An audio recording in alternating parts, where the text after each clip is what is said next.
Voy a compartir mi pantalla. A ver, esto. Ujú. Ya. Uy, un ratito. Algo hice acá. Ah, estaba cerrando esto. Ah, ya, esto. Ya, ahora sí.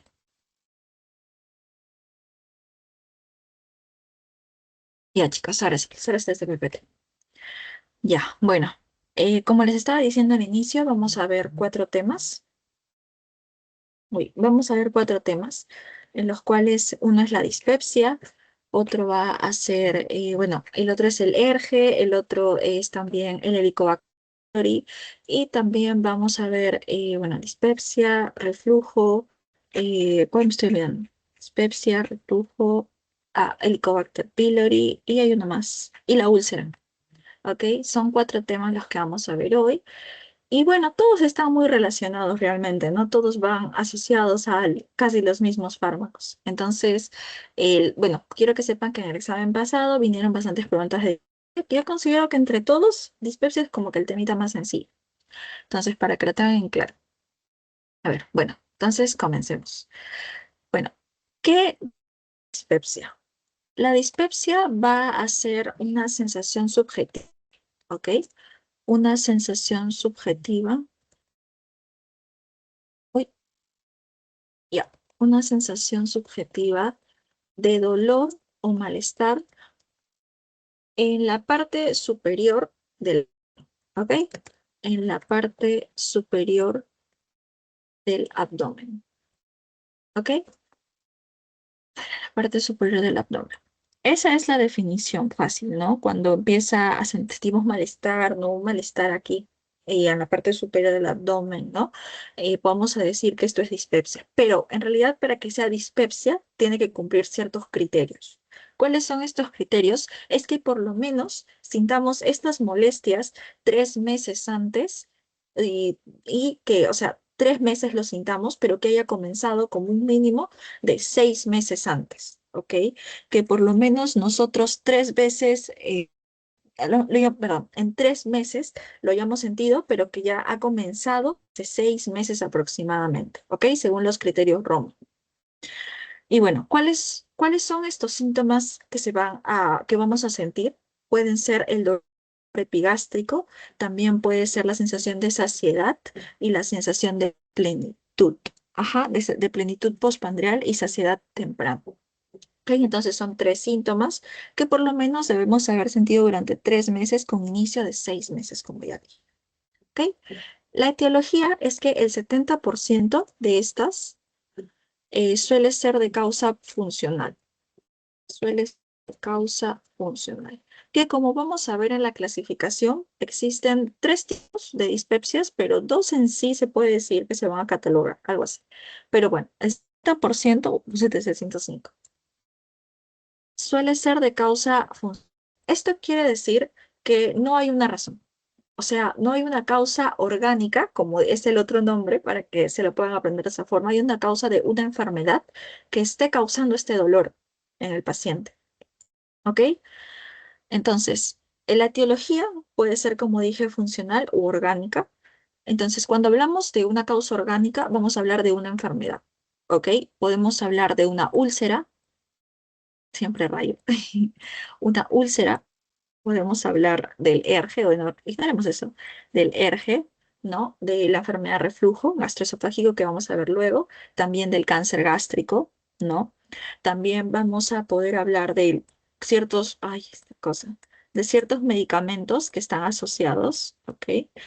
Medicamentos como los AINES, ¿no? Como antibióticos, ¿no? Suplementos de hierro, potasio, acá se confundió el doctor, potasio, digoxina, bifosfonatos, ¿no?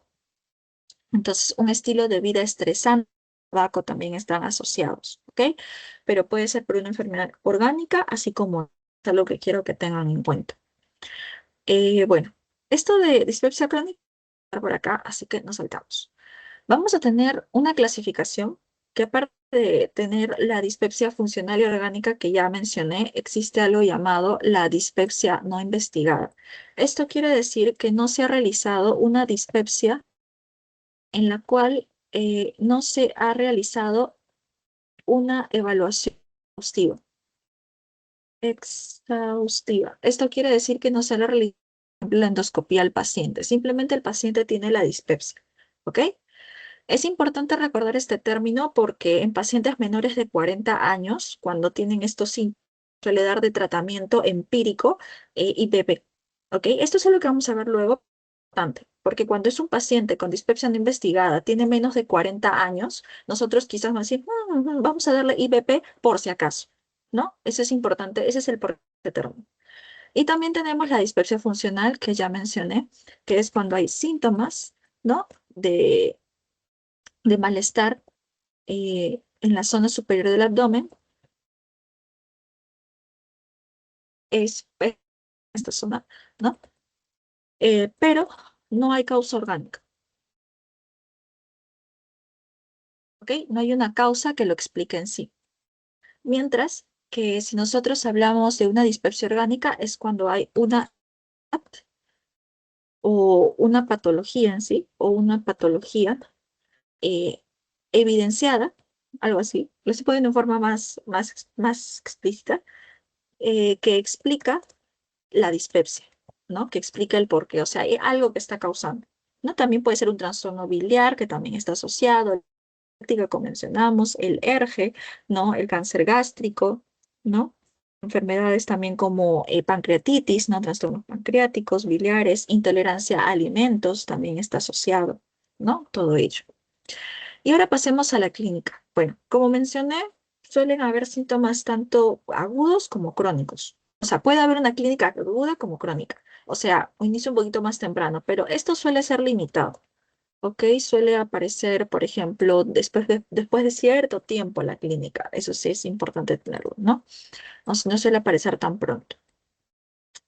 Y bueno, para nosotros hablar de dispepsia, como mencionamos, tenemos que cumplir los criterios ROM, ¿ok? Cumplir los criterios Roma. Pero esto es para la dispepsia funcional. Casi me olvido. Esto es para la dispepsia funcional. Ahora sí lo explico para que no se confunda. Que nosotros ya tenemos, si hay una dispepsia orgánica, nosotros ya tenemos una causa, algo que está generando esta dispepsia. Mientras que funcional es que nosotros no estamos encontrando la causa. ¿Ok? Y para nosotros hablar de dispepsia funcional debemos cumplir los criterios ROM, que son estos de acá que mencioné. Vuelvo a repetir. Hace 3 meses tenemos estos síntomas muy molestos, pero que ya mínimamente han comenzado hace 6 meses atrás. ¿Ok? Entonces, ¿qué debemos sentir nosotros?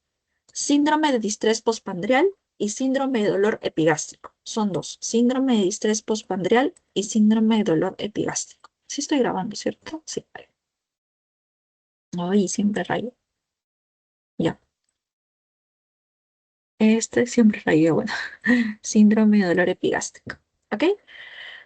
Bueno, este síndrome de distrés postpandreal va a agarrar tanto a la plenitud postpandreal como a la saciedad postpandreal, pero estos síntomas son tantos que no dejan continuar con la vida diaria, ¿ok? No dejan continuar con la vida diaria. Entonces, ¿por qué? Ya nosotros vamos a llamarlo un síndrome, ¿no? Bueno, una asociación de signos y síntomas. O sea, ya es muy pesado, ¿no? Y ya lo sientes por una cantidad de tiempo prolongada.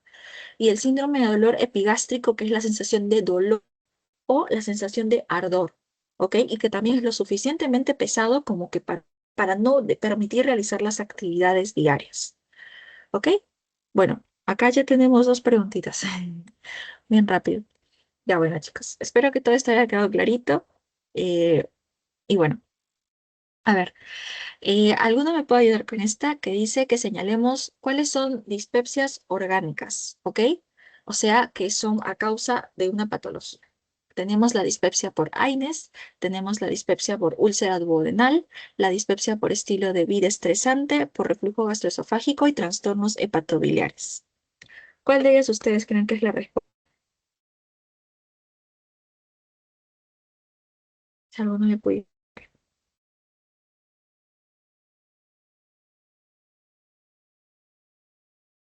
En la primera es la C, 2, 4 y 5. Ujú, es exactamente. Muchas gracias, Rodrigo. A ver, sigo rayando. Ay, bueno, está bien. La C, sí. Es cuando hay úlcera duodenal, reflujo gastroesofágico y trastornos hepatobiliares, ¿no? Porque son causas orgánicas, ¿no? Es una patología, una enfermedad, ¿ok? Eso tenganlo en cuenta. Mientras que las otras, bueno, son por AINE, son irritantes, un estilo de vida estresante, no hay una causa patológica, si se podría decir. ¿Ok? Que tengan en cuenta un poquito eso. Creo que en la teoría lo recuerdo bien, está un poquito mezclado esto, pero esta es una pregunta de veranito. Entonces tengan en cuenta que dispepsia orgánica es una patología en sí, y estos ya son otras causas, no es como que hay una enfermedad. ¿Ok? Porque creo que mencioné anteriormente que esto, pero tengan en cuenta eso. Bueno, la siguiente nos dice, no, esta preguntita va para acá, ya, no sé por qué la puse acá, pero esta preguntita va para acá cuando terminemos esto. Bueno, sigamos. Entonces, ya tenemos la clínica, ¿no? Para hablar de una dispepsia funcional, vamos a hablar de dos síntomas, ¿no? Un síndrome de dolor epigástrico, ¿no? Y un síndrome ahí está, de distrés postprandial, no me acordé en distrés postprandial, ¿ok? Y estos, tienen que cumplirse estos dos para nosotros ya poder hablar de una dispepsia funcional. ¿Ok? Pero pueden también haber signos de alarma que nos pueden ya tirar, por ejemplo, a un diagnóstico un poco más crónico como un cáncer. ¿Ok? ¿No? ¿Qué síntomas pueden darnos a ya que nosotros debemos preocuparnos más? Es que el paciente baje de peso, sangrado, que haya disfagia. La disfagia suele ser un síntoma de alerta, ¿ok? Se cuenta odinofagia también, anemia ferropénica no explicada, vómitos persistentes, ya una historia familiar previa de cáncer, ¿no? Gástrico. Entonces, eso es importante que tengan en cuenta. Hay signos de alarma que nos hablan, por ejemplo, de patologías como cáncer o ya signos de que la enfermedad sea complicada. Y bueno, luego pasamos con la fisiopatología. Lo ordené así porque así lo van a preguntar. Así que para que lo tengan más sencillo, esta sí ha sido pregunta. No suele haber muchas preguntas de fisiopatología o patogenia, pero sí acá sí han consultado. Y bueno, bueno, tenemos el gástrico retardado, o sea que hay una demora en el paso de los alimentos, ¿no? Estómago al duodeno, eso quiere decir. También hay una acomodación gástrica alterada, lo que generaría esa saciedad temprana que va a sentir el paciente, ¿no? Porque no hay el estómago no puede realizar su función de relajación normal, ¿ok? Y cuando pase la comida no va a pasar de forma adecuada y va a hacer que el paciente se llene rápido. Hipersensibilidad visceral también, porque a estímulos que el paciente no debe malestar normalmente, no va a sobrepasar ese umbral, el paciente lo siente. Entonces hay una hipersensibilidad, se puede decir. Estas son las tres características que yo quiero que recuerden, ¿ok? Y por eso también se las expliqué, ¿no? Que todo eso va a generar que el paciente tenga molestias. También va a haber una alteración en la mucosa, puede haber disbiosis, bueno, eso no lo subrayo, tengo. Puede haber hay una disbiosis microbiana también que puede generarlo, ¿no? En la microbiota intestinal también puede haber una falla, factores de estrés también, ¿no?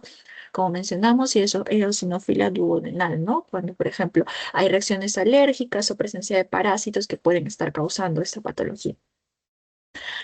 Y luego tenemos ya la parte del diagnóstico, ¿ok? Este va a ser, es un tema, pero son varios temas, esa es la cosita.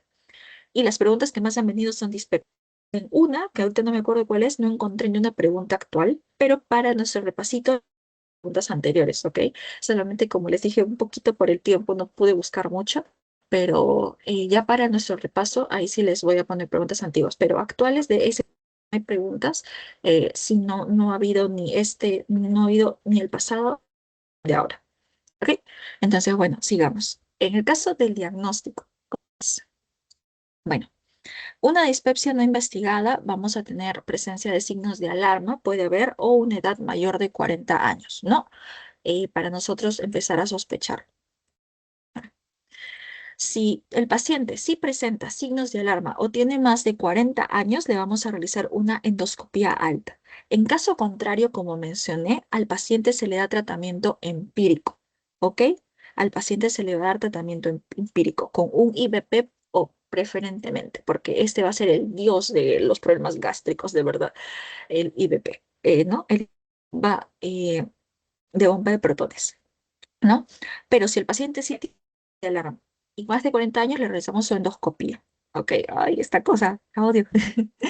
Ya, le realizamos su endoscopía.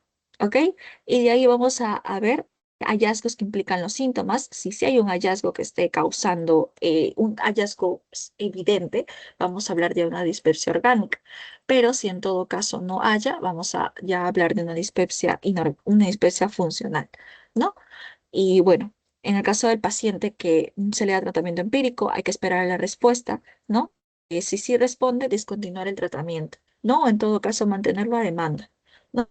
Entonces, eso es. Sí, primero, entonces, ¿cuál es la base del diagnóstico aquí? Es nuestra endoscopía. En paciente que presente signo de alarma o en paciente que tenga más de 40 años. Si tiene menos, nosotros vamos a darle tratamiento empírico, ¿no? Que suele ser IVP, un procinético, dependiendo, ¿no? Pero IVP preferentemente. Y luego también tenemos otros estudios como las imágenes que pueden ayudar, ¿no? Ante sospecha de enfermedad biliar y pancreática, que también suele estar asociado a este tipo de patología como la dispepsia, ¿no? A este tipo de, mejor dicho, de sintomatología. Y bueno, en el caso del entonces sí es muy rápido realmente. Vamos a acabar muy rápido, vamos a hacer 4 temas. Y eso que sí me he demorado hacer esa PPT. Bueno, en el caso del objetivo va a ser aliviar los síntomas, ¿ok? Aliviar los síntomas. ¿Ok? Del paciente, así como evitar la progresión, ¿no? Evitar la progresión. La progresión, ¿no? Aliviar los síntomas porque es molesto. Obviamente la dispepsia no es una sensación agradable para el paciente. Y acá tenemos el tratamiento y acá luego voy a explicar un poquito más a profundidad el tratamiento también. Siento que acá ordené mal las preguntas. Ya. Entonces, dispepsia funcional. Entonces, nosotros tenemos también que saber que es, bueno, que un causante de muchos problemas gástricos o gastroduodenales es el Helicobacter pylori, ¿ok? Es el Helicobacter pylori. Entonces es importante testearlo, ¿no? Si tenemos síntomas predominantes, ¿no? Como mencionamos, síntomas de dolor, ya sea epigastrio, ¿no? Dolor epigástrico o un síntoma de distrés postprandial, ¿no? Vamos a darle IBP, ¿no? Ya también con nuestro diagnóstico de dispepsia funcional, ¿no? Como mencioné, se le va a dar IBP, se va a esperar de 4 a 8 semanas aproximadamente y bueno, esto lo puedo explicar un poquito más acá, creo, con esto. Y luego volvemos a las preguntas. Chicos, bueno, sí, ordenen mal las preguntas. Pero bueno, acá, ya. Entonces, vamos a darle de primera inhibidores de bombas de protones. ¿Ok? ¿Por qué? Porque recordamos la fisiología normal del estómago, ¿no? Esta bomba de protones permite, ¿no? Que el estómago pueda digerir los alimentos con el jugo gástrico. Entonces, primero salen tres sodios, ingresan 2 potasios y esto va a permitir, ¿no? Lo que se haga o mejor dicho, la acción del hidrógeno y con el potasio, ¿no? Que también el potasio entre a la célula y que el hidrógeno vaya hacia el jugo gástrico y de esta forma tenga H ácido, ¿no? Y todo esto permite la función de digestión, ¿no? Entonces, ¿cuál es la función del inhibidor de bomba de protones? Es disminuir de producción de ácido, ¿ok? Porque recordemos que también el ácido es un agente, es un factor irritante, que también luego lo vamos a ver, es un irritante y que también puede, al haber más producción, hay mayor molestia para el paciente.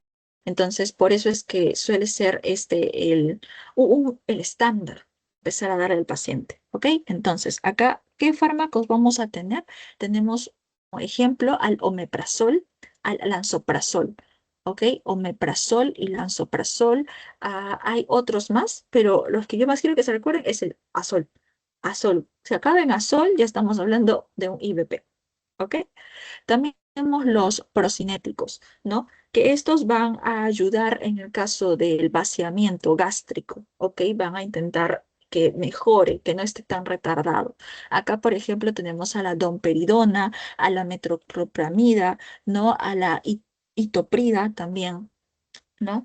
Y también tenemos a neurotransmisores también en esta línea, ¿no? Que ellos van a encargarse más que nada de la hipersensibilidad que va a sentir acá, van a intentar modular ello, ¿no? Van el paciente tenga esta sintomatología, ¿no? De dolor, de malestar. Eso es lo que va a hacer. En la cabeza van los IBPs. Luego tenemos a los procinéticos, luego a los neuromoduladores, ¿no? Y luego tenemos otras terapias, ¿ok? Como por ejemplo la ecotiamida, la mirtazepina, también, ¿no? Esas son otras terapias. Principalmente el IBP, omeprazol, todo fármaco que acabe en azol. Tenemos también a la domperidona, como mencioné, a la amitriptilina como un neuromodulador, ¿no? Que es un antitricíclico, es un antidepresivo y nosotros sabemos la conexión entre el estómago y el cerebro. Ese es el por qué funciona acá, ¿no?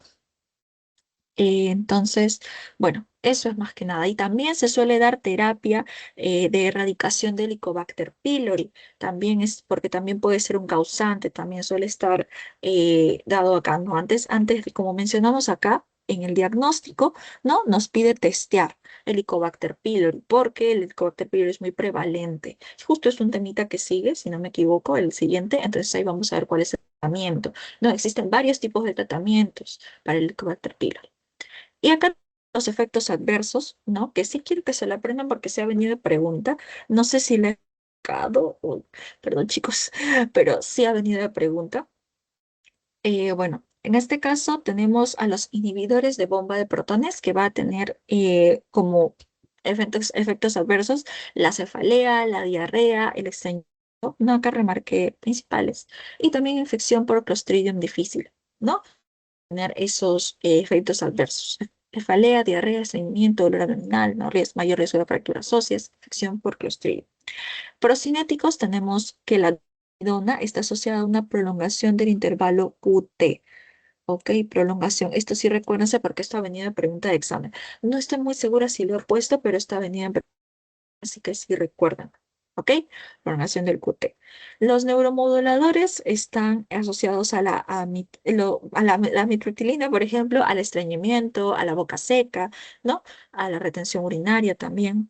Y la acotiamida a diarrea, dolor abdominal, náuseas, ¿no? Principalmente recuerden estos, y sobre todo los procinéticos e inhibidores de bomba de protones, ¿no? Y los procinéticos, prolongación del intervalo QT. No sé si se han dado cuenta que siempre suelen preguntar por fármacos que incrementan o que aumentan el tamaño del intervalo QT. Entonces, ese es el porqué. Tenemos las interacciones medicamentosas, ¿no? Que al usar estos fármacos van con algo, interactúan con otro fármaco, ¿no? Y pueden aumentar su acción, ¿no? Así como también disminuirla, ¿no? Como ya hemos visto, por ejemplo, en el primer tema, ¿no? Sí, por eso es que hay que tener cuidado. En los casos de los IBPs, por ejemplo, reducir la absorción del ketoconazol, la tesanavir, ¿no? También alteran los niveles plasmáticos de algunos fármacos, ¿no? De citocromo, ¿no? Como este. Tenemos a procinéticos como la metoclopramida, que potencia el efecto sedante, ¿no? De otros depresores, hay que tenerlo en cuenta. Y la domperidona, como mencioné, prolonga el QT, ¿no? Domperidona prolonga el QT, antitricíclico, eh, interactúan con otros fármacos que afectan el sistema nervioso central, no mayor sedación, ¿no? Y riesgo de crisis hipertensiva si se combinan con IMAO, ¿no? Con otros antidepresivos. Y antibióticos macrólidos como la eritromicina, ¿no? Que también interactúan con otros fármacos metabólicos con este tipo de citocromo, ¿no? Como por ejemplo las estatinas, ¿no? Entonces, esto realmente nunca ha venido a pregunta de examen en sí, pero ténganlo en cuenta, repásenlo, ¿no? Sobre todo los procesos y el IBP, ¿no? Y que los antitricíclicos, obviamente, si están asociados a otros fármacos que afectan el sistema nervioso central, van a dar mayor sedación, hipotensión, ¿no? Un poquito de química podemos sacarlo. Procinéticos, domperidona prolonga el QT. Entonces, si tú le das también otros fármacos asociados a ello, va a prolongarse más el QT. Entonces, hay que tener cuidado. La metoclopramida, ya mencioné, bueno, efecto sedante, ¿no? Los inhibidores del IBP reducen la absorción de medicamentos, ¿no? También algunos que si son metabolizados con un tipo de citocromo, también va a generar efectos adversos, ¿no? Reducen su eficacia. Entonces, eso es todo por esta partecita de acá. Ahora sí sigamos con las preguntitas. Creo que puedo volver a esta. Sí, aunque hable mucho, espero que se acuerden de esto. Bueno, ¿cuáles son los componentes principales de la fisiopatología de la dispepsia? ¿Alguno me puede ayudar con ello? Está el vaciamiento gástrico precoz, están las alteraciones de la mucosa duodenal, la hipersensibilidad visceral, vaciamiento gástrico retardado y sin alteraciones en la acomodación gástrica. Consideran. Es la respuesta ahí.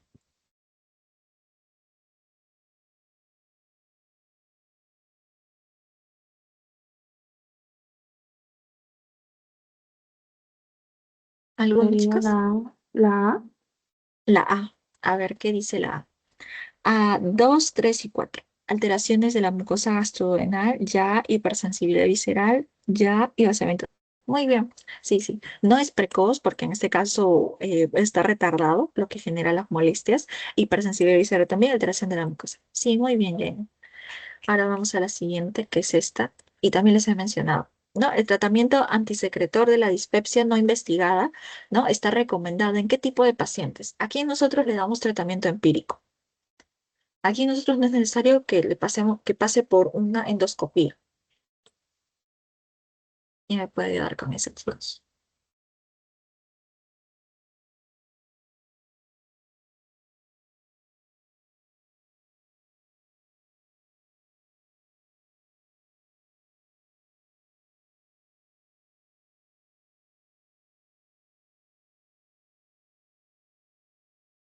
¿Alguno? Pacientes menores de 40. ¿No? Sí, muy bien, Jamie. A ver, y ahora dos preguntas más.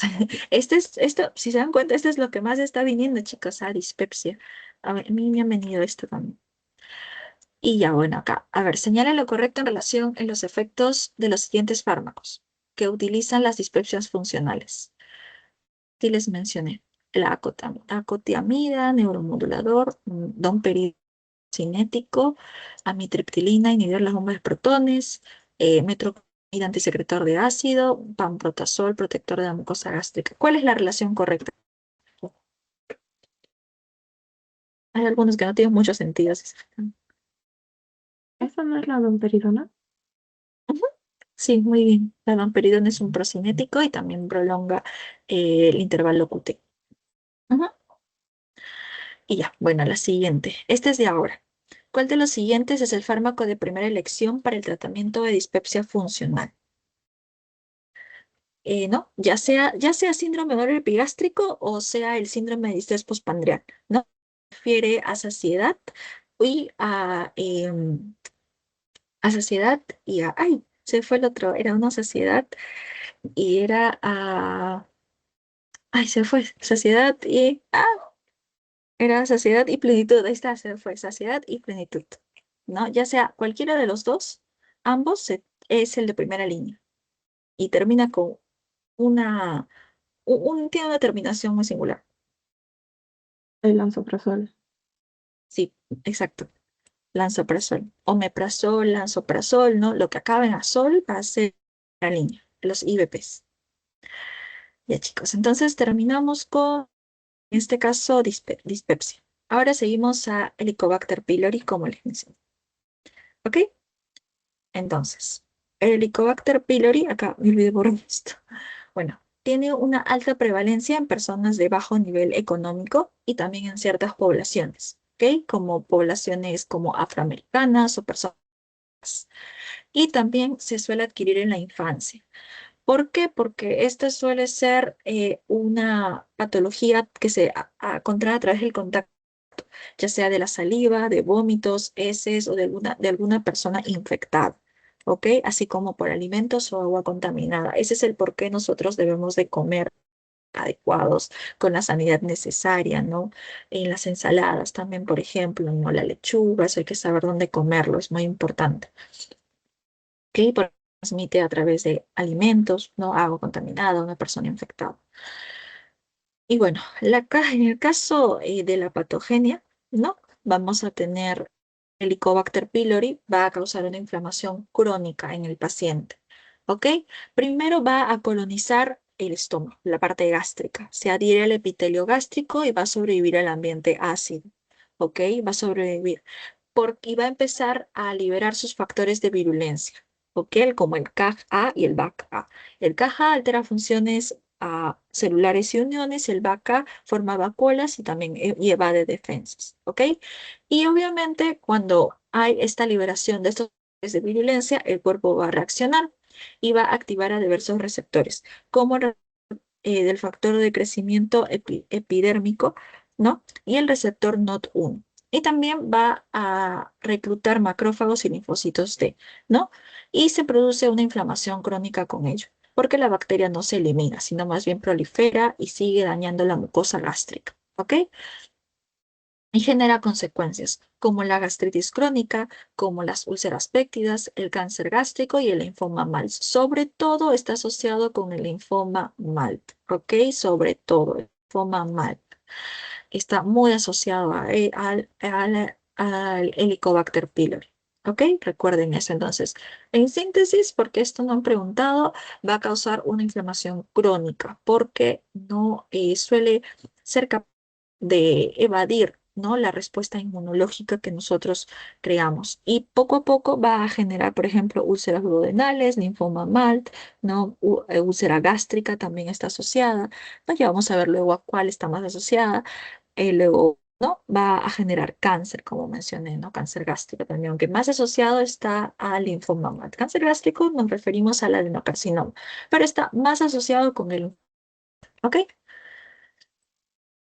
Bueno, luego tenemos el diagnóstico, ¿no? Entonces tenemos un paciente que va a tener síntomas gastroduodenales, ¿ok? Entonces nosotros vamos a dar una endoscopía. Siempre un paciente con gastroduodenales se le va a pedir una eh, endoscopía. Todo esto de verdad les va a servir mucho, chicos, para cirugía.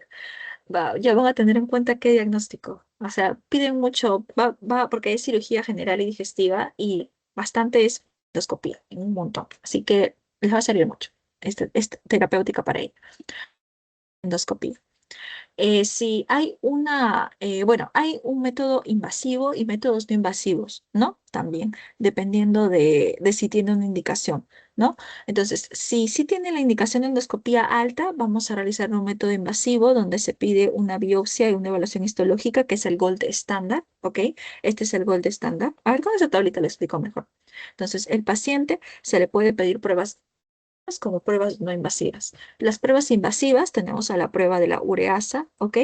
Y a la histología y al cultivo, ¿ok? Mientras que en las no invasivas vamos a tener a la prueba del aliento, al antígeno en heces y a la serología e inmunoglobulina G, ¿ok? A la histología, serología e inmunoglobulina G, siendo el gold estándar la histología, ¿ok? Tengan eso en cuenta.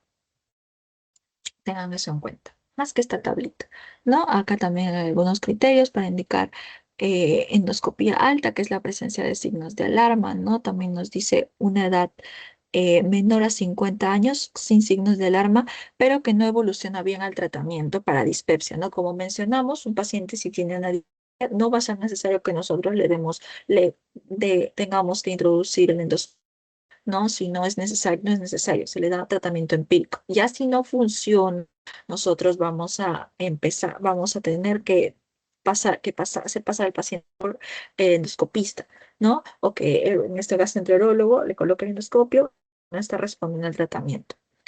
Y bueno, eso es entonces, gold estándar, histología. ¿Qué otras pruebas hay? Tenemos no invasivas, la prueba ¿cómo se llama? La prueba del aliento, el antígeno en heces, está también la serología, ¿no? Entonces, acá hay otra preguntita. Para la medicación del Helicobacter pylori, ¿para qué está recomendado? Para evitar qué patología. ¿Quién me ayuda con eso, chicos?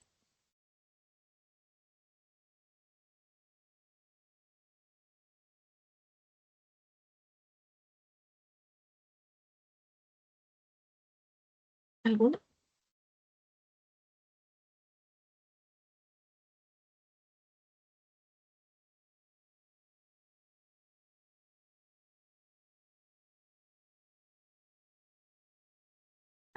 ¿Para qué nosotros vamos a darle, bueno, la medicación es recomendada ¿para qué? Para evitar qué cosa, qué enfermedad está más que nada asociada el Helicobacter.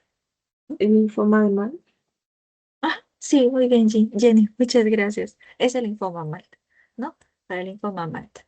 La pregunta está medio rara, ¿no? Esta está medio rara, pero se da para tratamiento del linfoma mal también, para erradicar.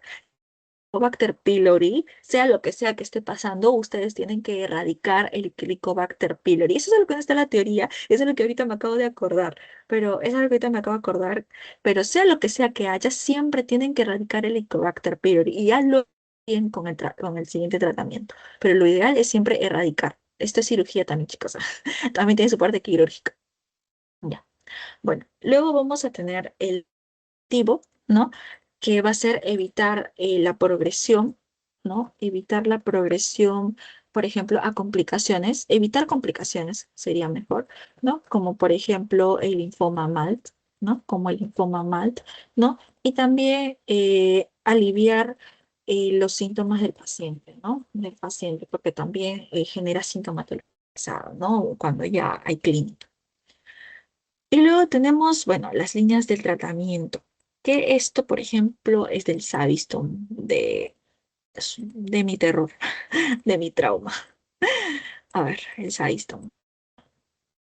En este caso, vamos a tener las líneas de tratamiento. Pacientes sin alergia a la penicilina, ¿no? Y pacientes con alergia a la penicilina, ¿ok? En su teoría está más o menos algo así, pero acá yo les puse este cuadrito porque está bien bonito, ¿no? Está organizadito. Entonces, vamos a diferenciar tratamiento para pacientes que alergia para pacientes que sí, ¿no? O pacientes que han tenido una exposición previa a macrólidos o donde hay más del 15% de resistencia a claritromicina, ¿ok? Entonces, si un paciente no ha tenido alergia, un paciente no ha tenido alergia a exposición previa a macrólidos o en regiones con más de 15%, vamos a darle un tratamiento cuádruple, se le puede dar un tratamiento cuádruple de bismuto, se le puede dar también un tratamiento triple de claritromicina o un tratamiento concomitante, ¿no? Que, bueno, es esto. El tratamiento cuádruple de bismuto, que es el que yo quiero que se acuerden mucho, porque es el más conocido, está el IBP, está el bismuto, ¿no? Está la tetraciclina y está el metronidazol, ¿ok? IBP, bismuto, tetraciclina y metronidazol. Esto es para un paciente que no tiene alergia a la penicilina, que ha estado expuesto a macrólidos, un paciente que ha estado en regiones con más del 15% de resistencia a claritromicina. Tenemos entonces tres grupos aquí, ¿no? O tres tipos de tratamiento. Tratamiento cuádruple con bismuto, el tratamiento triple de claritromicina y el tratamiento concomitante. El tratamiento de claritromicina consiste en IBP otra vez, en claritromicina y amoxicilina o metronidazol. IBP, claritromicina y amoxicilina o metronidazol. ¿Ok? Y luego tenemos el tratamiento concomitante, donde otra vez está el IBP, que lo van a amar acá porque lo van a escuchar tanto, ¿ya? IBP, claritromicina, amoxicilina, pero en este caso está el nitroimidazol. Nitroimidazol. ¿Ok? Recordar. Sobre todo recuerden el cuádruple de bismuto. Es IBP, bismuto, tetraciclina y metronidazol.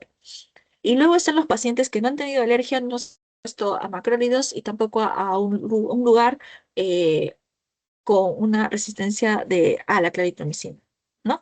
Entonces, tratamiento cuádruple de bismuto o tratamiento triple de levofloxacino. Siempre está el IBP. IBP, levofloxacino y amoxi, ¿ok? Recordemos amoxi porque no hay alergia a penicilina. Pero, ¿qué pasa si el paciente es alérgico? Va a poder dar entonces pero y no ha estado expuesto a macrólidos, se le da tratamiento cuádruple de bismuto o tratamiento de triple de claritromicina con metronidazol, ¿no? Porque acá recordemos que es IBP, claritromicina, amoxicilina o metronidazol, pero en este caso metronidazol, ¿no? En este paciente si ha estado expuesto, pues no ha estado expuesto, perdón, a macrólidos. Y luego tenemos a paciente con alergia a la penicilina que sí ha estado expuesto, ¿no? A macrólidos, una resistencia. Tenemos el tratamiento cuádruple de bismuto. No sé qué he hecho ahí, un electro querido hacer. Ya bueno, un tratamiento cuádruple de bismuto. Ya, me hago esta cosa. Entonces, cuando hay alergia, no hay alergia. Eso es lo que tenemos que tener en cuenta. En ¿Qué tratamiento está en todas las líneas? El tratamiento cuádruple con bismuto. ¿En qué consiste? El tratamiento cuádruple con bismuto, IBP, consiste en también bismuto, consiste en tetraciclina y en metronidazol. ¿Ok? Vamos a separar en pacientes sin alergia, con alergia, en paciente o también paciente que ha estado expuesto, que ha tomado tratamientos con macrólidos o que esté en una región donde hay más del 15% de resistencia a la claritromicina. ¿Ok? Entonces tengan en cuenta eso. Esto es memoria, chicos, pero sobre todo el cuádruple de bismuto, ¿no? Que están todas. Y acá están las dosis para que lo revisen luego, que no viene, pero revísenlo porque es importante. Y acá tenemos otras alternativas que también menciona su librito, ¿ok? El librito, el PPT, el PDF, perdón. Ya tengo cosa con los libros. Yo. Acá está. Bueno, tenemos probióticos que sí se están usando, ¿no? Tienen un efecto específico según la cepa. También se está usando nuevos bloqueadores ácidos como el vonoprazan, ¿no? Que es un tipo, en este caso, de inhibidor del potasio. Entonces, este le está haciendo competencia incluso ahora al IBP, ¿ok? Y no sé si he puesto esa pregunta, pero es una pregunta de banquito que también lo he visto. Perdón, chicos. Para el repasito les voy a colocar varias preguntas, ¿ya? Esta también es una pregunta, ¿no? Donde ahorita abajo está la clasificación del vonoprazan. También están otras terapias antibióticas y criterios para el tratamiento también, ¿no? Dependiendo, considerando la resistencia local o la resistencia a antibióticos. Pero en conclusión, alternativas que están dando son probióticos o nuevos fármacos ácido como el vonoprazan, ¿no? De hecho, tengan en cuenta ello.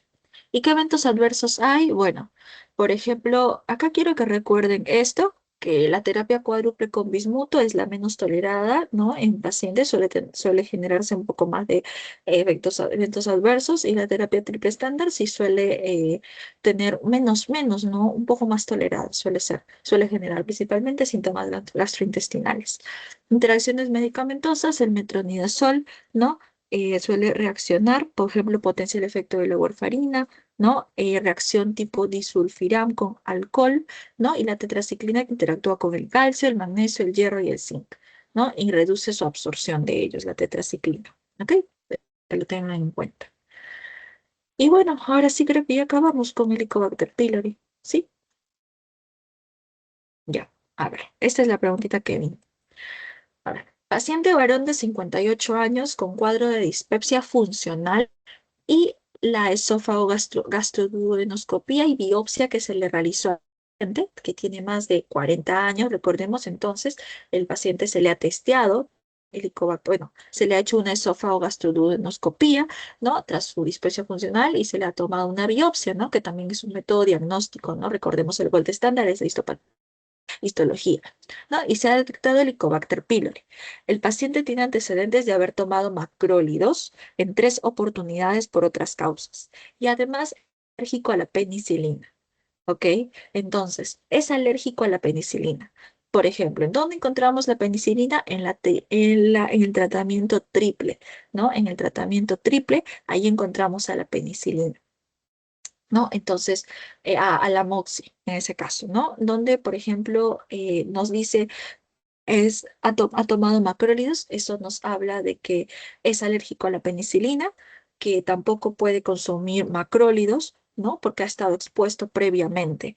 Entonces, acá nosotros vale que primero que todo recordemos cuál es el tratamiento que es posible en todos, ya sea con alérgico, expuesto o no expuesto. ¿Cuál es el tratamiento? Está convocado por un IBP, entre ellos es en 4. Por ejemplo, acá hay 2 opciones, ¿no? Hay un IBP, ¿no? Ahí está, está la amoxicilina, el bismuto, también está el metronidazol y está una la claritomicina y la tetraciclina. Entre esas dos está la opción, porque recordemos que la triada, el tratamiento cuádruple es el que está en todos. ¿Cuál de esas alternativas ustedes consideran correcta, chicos? Acá está la respuesta también, me acabo de dar cuenta. ¿Quién me puede ayudar en eso?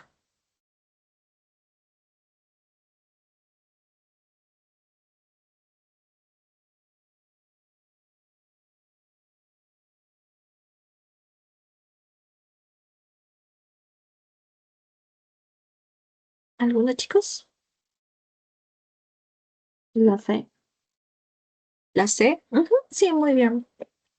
Sí, a mí me gusta que lo tengan en cuenta. No estaba muy difícil el examen, la verdad. El primer examen ha estado sencillo. El esomeprazol, el bismuto, el metronidazol y la tetraciclina. No, no, sino claritromicina, tetraciclina nos dice que tiene resistencia a los tetra, entonces así como, por ejemplo, recordemos la neumonía, ¿se acuerdan, no? Un paciente no macrólidos pasa a tetra, por ejemplo. No igual acá.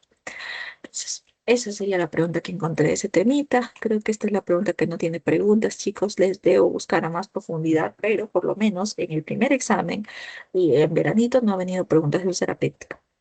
¿Ok? Entonces, eso sí, por eso es que no encontré preguntita ahí, porque solo busqué hasta ahí.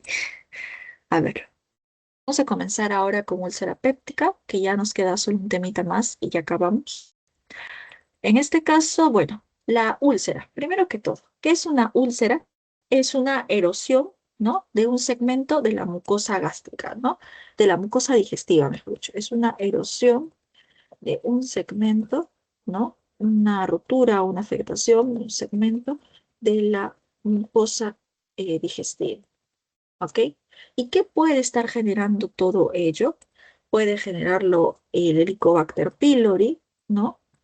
Puede generarlo el Helicobacter, puede generarlo también los AINES, puede generar también el tabaco, ¿no? El alcohol, ¿no? El alcohol lo puede generar, también lo puede generar factores ambientales, ¿no? Ambientales, el estrés también es el estrés, ¿no? ¿Qué más? Factores genéticos, estrés y factores genéticos, ¿no? Por ejemplo, son algunos genéticos, también puede estar asociado a todo ello.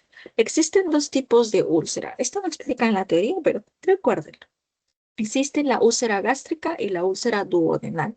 Ambas son una úlcera péptica, ¿ok?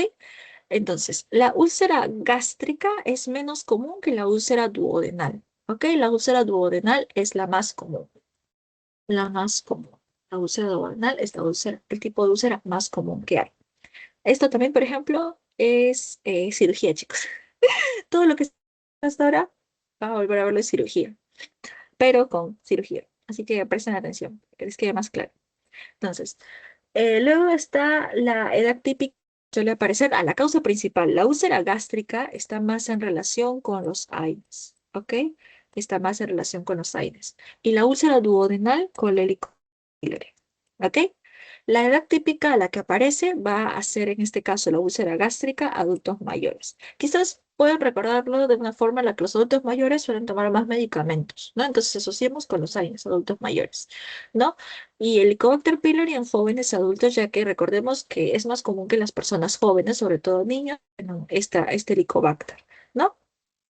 Y también, por ejemplo, podemos detectarlo si el paciente nos menciona que sus síntomas mejoran o empeoran al comer. Si empeora con la comida, vamos a hablar de una úlcera gástrica. En el caso mejore con la comida, pues estaríamos hablando de una úlcera duodenal. ¿Ok? Entonces, ¿qué va a causar esto? ¿Qué va a causar una úlcera? ¿Qué va a causar esta erosión en la mucosa? Va a ser un desequilibrio entre los factores irritantes y los factores protectores de la mucosa.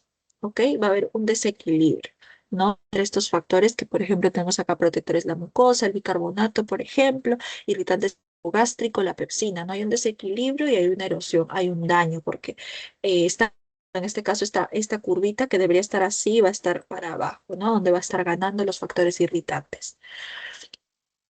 Entonces, tenemos acá el diagnóstico, ¿no? El diagnóstico está en inglés, esto lo saqué de su teoría de ustedes, pero me gustó, está bonito. Entonces, tenemos acá la úlcera, bueno, síntomas de úlcera, ¿no? Dependiendo si hay síntomas de alarma o no hay de alarma, ¿no? Esto significa antiinflamatorios, por cierto. No, si no hay síntomas de alarma, nos preguntamos, ¿toma AINES? ¿El paciente toma AINES? ¿No? AINES. ¿El paciente toma AINES? Si nos dice que sí, que deje los AINES o le cambiamos por uno más específico, ¿no? Al COX-2 o al COX-2, ¿no? Que es más que nada el sino con un proceso inflamatorio en este caso. Mientras que si no, en todo caso, y por ejemplo, si se detiene, es necesario más tratamiento, ¿no? Por ejemplo, si los síntomas persisten, se comienza tratamiento con, bueno, en este caso, IBP primera línea. Tener en cuenta eso.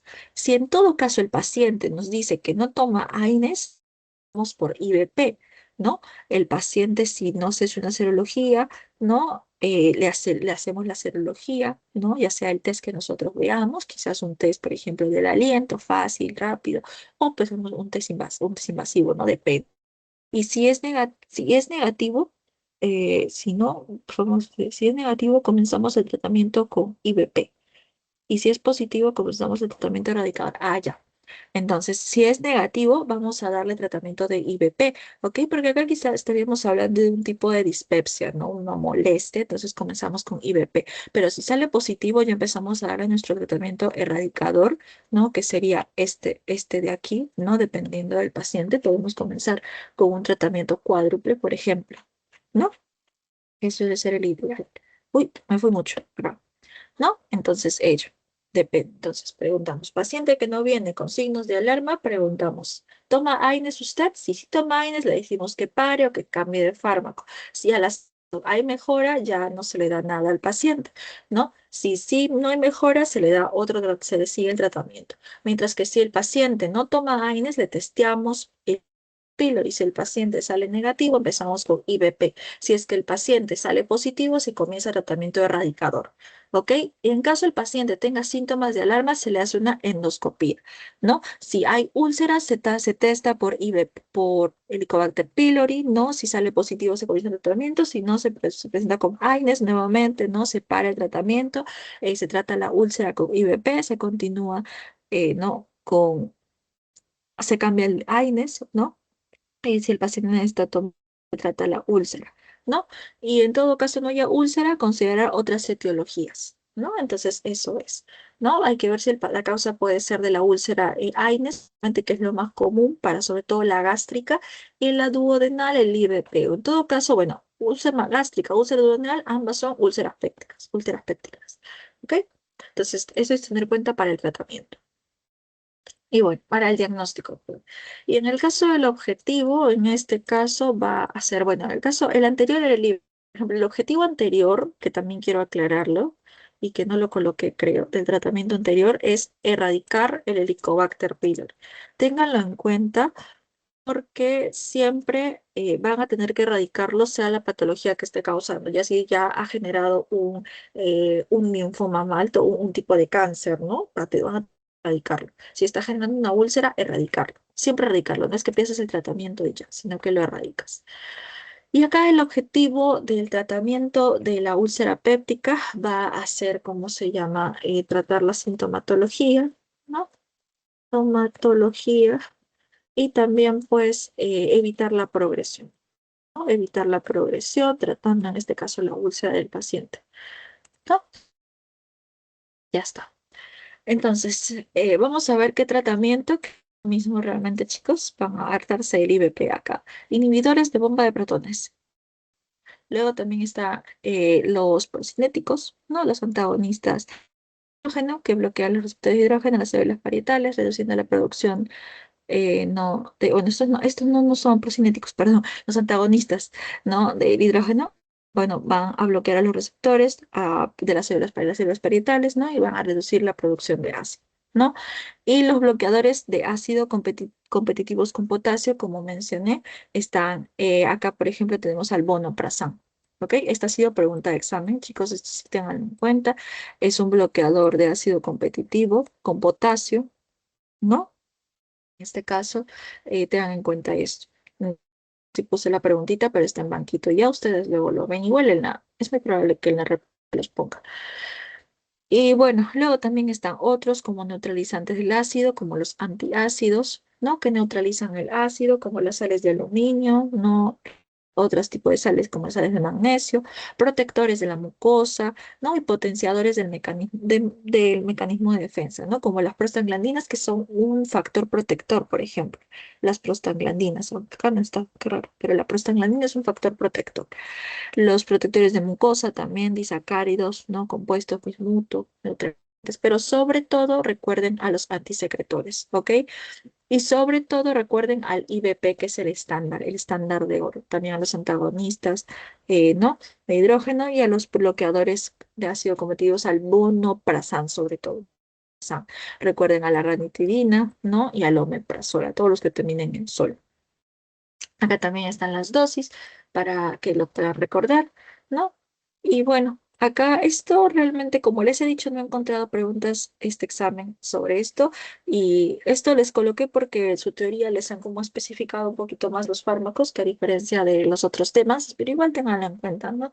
El IBP, eso se han preguntado en una preguntita, ¿qué son profármacos? Si el IBP necesita del ambiente ácido para poder convertirse. ¿Ok? Para poder activarse, ¿ok? ¿Para qué? ¿Y en qué se va a convertir? Se va a convertir en, ¿cómo se llama? En sulfenamida, ¿ok? Se va a convertir en sulfenamida y esa es su forma activa y recién ahí va su acción, ¿ok?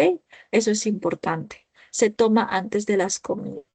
Más que nada tengan en cuenta esto, porque esto, por ejemplo, les van a empezar creo que a preguntar en la segunda parte más que nada. Pero igual léanlo, sobre todo son profármacos, o sea que va a necesitar del ambiente ácido para activarse y se convierte en sulfenal y se toma antes de las comidas. Luego tenemos a los bloqueadores de bloqueadores de ácido competitivo con potasio, sí, bloqueadores, ¿no? Del ácido competitivo de potasio.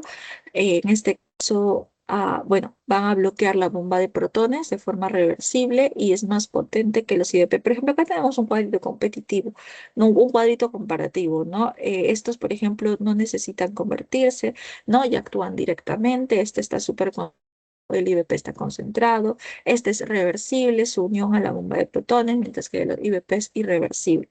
No tener en cuenta eso. Actúa desde la primera dosis, ok, eso también es importante, desde la primera dosis, y el otro, el IBP, si necesita dosis completas repetidas, ¿no? Se ha comprobado su efectividad ya en la erradicación, por ejemplo, del Helicobacter pylori. Ok, tengan en cuenta eso. También puede causar algunos efectos adversos que puede asociar a otros medicamentos que no ejerzan su acción adecuada, ¿no? Todo ello. Esto no ha sido muy preguntado, pero tenganlo en cuenta. Luego los antagonistas, ¿no? En este caso del hidrógeno, tenemos que, bueno, disminuyen la producción de ácido, ¿no? Son tratamientos a corto plazo, sobre todo porque están asociados al fenómeno de taquifilaxia. ¿Ok? Tengan en cuenta eso, están asociados al uso de taquifilaxia. La ranitidina, esta también ha sido una pregunta de banco, chicos, no sé por qué no se las pero ha sido una pregunta de banco y esta, por ejemplo, no se da en personas embarazadas. ¿Ok? Esta no se da en personas embarazadas y también ya ha sido retirado del mercado. No sé si también una noticia, pero eso fue una pregunta actual mía, y no se las he colocado. Oh my God, ¿por qué no se las coloqué? Ya, sí vino entonces una pregunta terapéutica. Sí, una pregunta terapéutica. Esa fue mía. ¿Por qué no se las coloqué? Creo que la tenía en foto, pero me olvidé colocarla ya. Pero esa fue de actual. La ranitidina no se da en embarazadas, ¿ok? Y ya tampoco está retirada del mercado, ¿no? Y pues acá me confundí, acá no era esto, acá eran los antiácidos, ¿no? Tenemos, por ejemplo, estos se van a usar de medicamento de rescate, eso sí tenganlo en cuenta, ¿no? Por ejemplo, acá estamos hablando más que nada de los antisecretores, ¿no? De los antisecretores esta parte, ¿no? Y acá, por ejemplo, ya estamos hablando de los antiácidos neutralizantes de ácidos, se usan para, como medicamentos de rescate, ¿no? O también se suelen usar así, como muchos de ellos, los antiácidos para tratar temas casuales, ¿no? De acidez estomacal o cosas así, pero también se trata para, en caso de personas con esta patología de úlcera péptica, ¿no? De rescate sobre todo, para tratar la sintomatología ocasional. Tenemos al sucralfato, ¿no? Como terapia de mantenimiento, esto sí recuerden, sucralfato como terapia de mantenimiento luego de la curación de las úlceras, ¿no? Luego de la curación de las úlceras, misoprostol se usa para reducir el riesgo de úlceras por AINES, ¿ok? El misoprostol en pacientes que tengan alto riesgo y las sales de bismuto para, en combinaciones para la reducción del Helicobacter pylori, ¿ok? No combinar con salicilatos porque en niños podría generar el síndrome de Rey, ¿ok? Entonces, el sucralfato se va a usar luego de la curación de úlceras. Misoprostol para personas con mucho alto riesgo, ¿no? De úlceras gástricas inducidas por aire.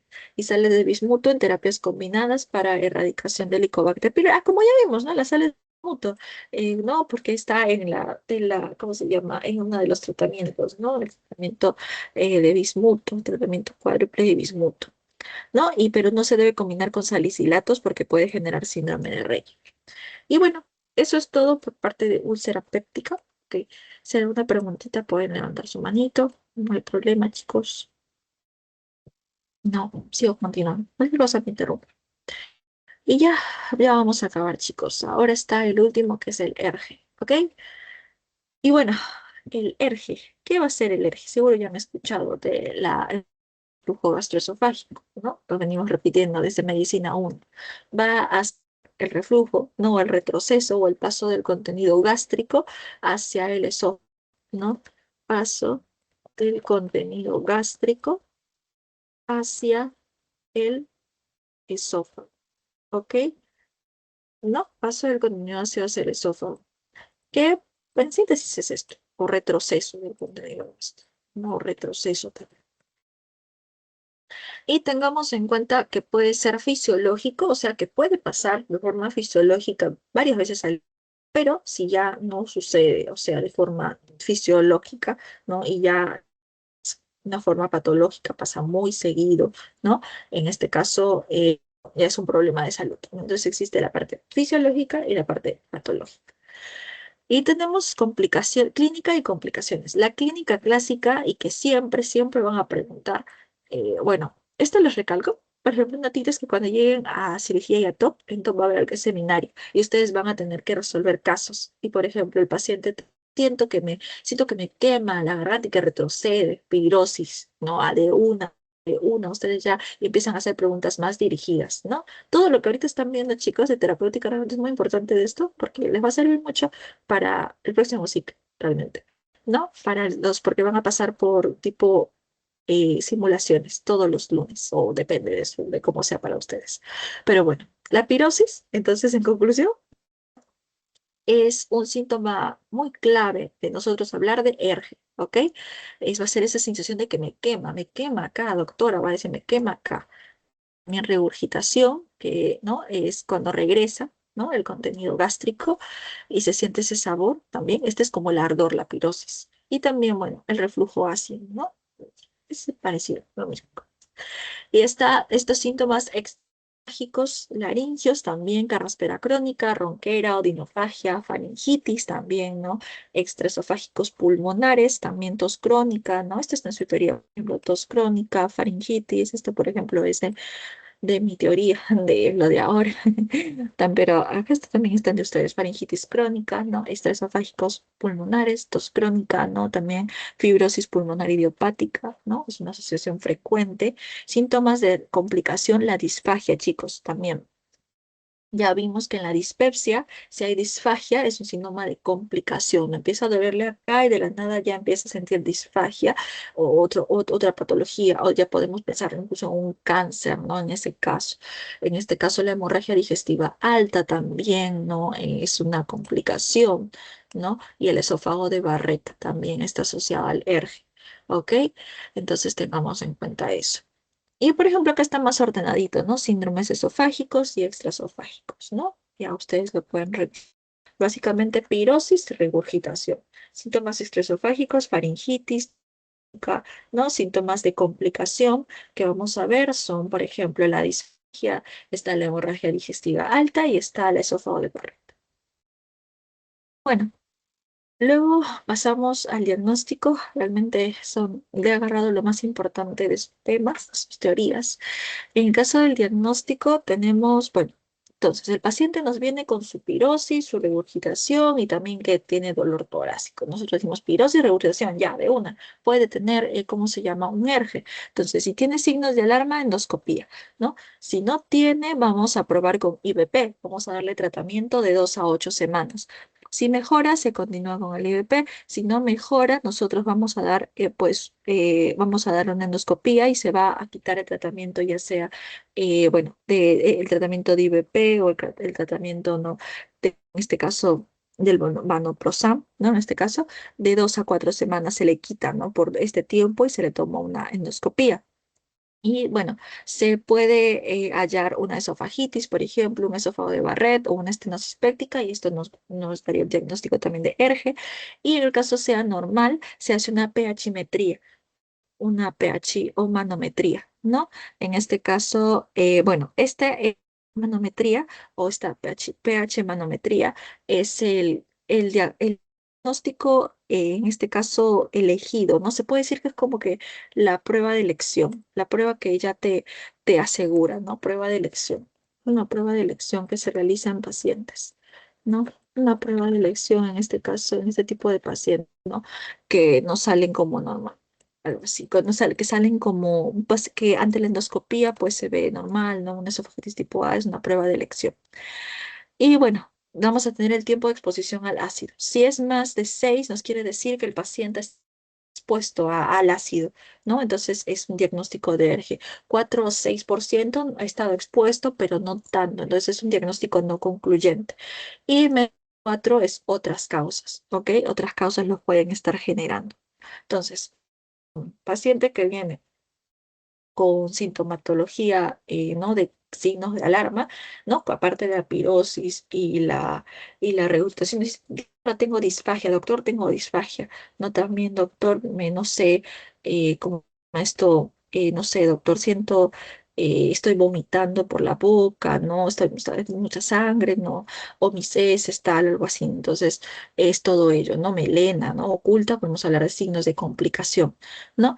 Nos vamos a tomar una endoscopía. Mientras que en el otro caso, si el paciente no tiene signos de alarma, nosotros lo que vamos a hacer es empezar con tratamiento de IVP. Si responde al IVP, no, si no responde al IVP, ¿no? Ya se continúa con IVP, ¿no? Hasta que mejore. Y en el otro caso, si no responde, vamos a tener que hacer otras pruebas, ¿no? Dejando el IVP, o el tratamiento que se le esté dando, de 2 a 4 semanas se deja y se hace un endoscopio. Si sale una esofagitis ya B, no C, D, o un esófago de Barrero, estenosis, ya confirmamos. Pero si sale una esofagititis tipo A o normal, vamos a hacer una pH manometría, ¿no? Y en este caso también nos da IVP, vamos a calcular el tiempo de exposición al ácido. Si es más de 6, es concluyente. ¿Ok? En este caso, ¿cuál es el tratamiento?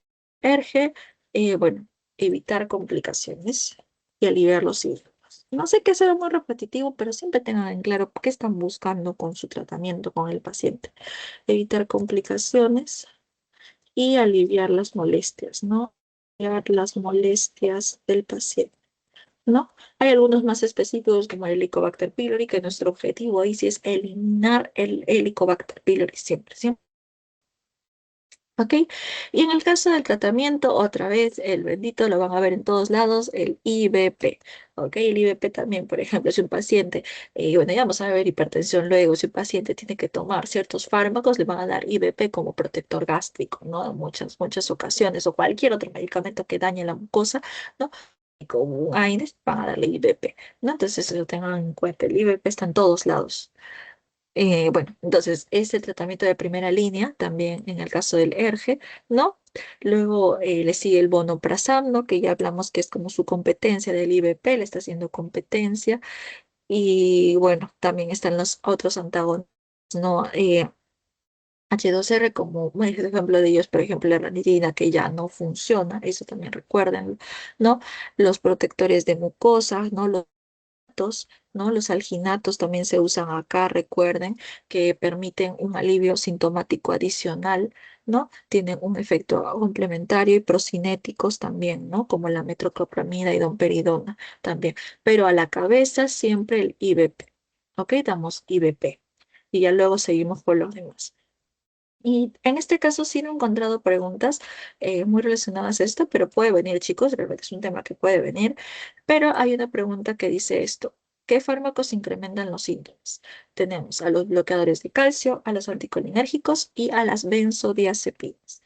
¿Ok? Bloqueadores de calcio, anticolinérgicos y benzodiazepinas. La verdad, yo no lo encontré esta teoría y esto vino en examen, así que acá se los coloqué. Esta es la siguiente pregunta, así que bueno, no hace falta que la conteste nadie.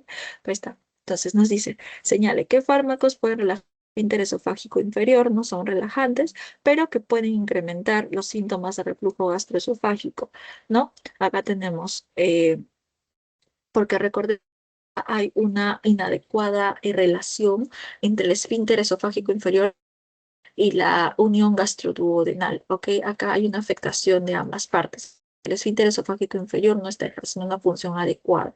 Ese es el porqué. Acá se afecta en el ERGE, el esfínter esofágico inferior, la afectación del esfínter esofágico inferior y la unión gastroduodenal, ¿ok? Duodenal. No ejercen no van a poder actuar de manera adecuada, ¿ok? Entonces, por eso. Y de esta forma incrementa los síntomas de reflujo. Acá vamos a tener a los bloqueadores de calcio, ¿ok? Bloqueadores de calcio, a los colinérgicos y a las benzodiazepinas, ¿ok? Entonces, 2, 3 y 5. Sería la respuesta si es que vuelve a venir esta preguntita. Y bueno, chicos, esa sería la clase del día de hoy. ¿Hay alguna consulta, una duda que tengan con respecto a ello?